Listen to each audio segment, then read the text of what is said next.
ജീവിതത്തിൽ ഒന്നും തന്നെ നമ്മൾ മുൻകൂട്ടി തയ്യാറാക്കിയതിനനുസരിച്ച് മുന്നോട്ട് പോവണം എന്ന് വാശി പിടിക്കുന്നതിൽ കാര്യമില്ല. നമുക്ക് ചെയ്യാവുന്നത് ആഗ്രഹിക്കാം, അതിനുവേണ്ടി അഹോരാത്രം പ്രവർത്തിക്കാം.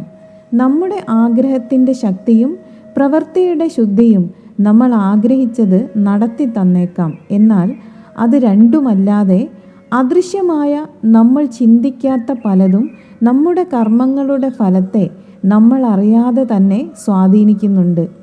അതിനാലാണ് ആളുകൾ തങ്ങൾക്ക് ചെയ്യാവുന്നതിൻ്റെ പരമാവധി ചെയ്തതിന് ശേഷം എല്ലാം ശരിയാക്കി തരേണമേ എന്ന് പ്രാർത്ഥിക്കുന്നത്.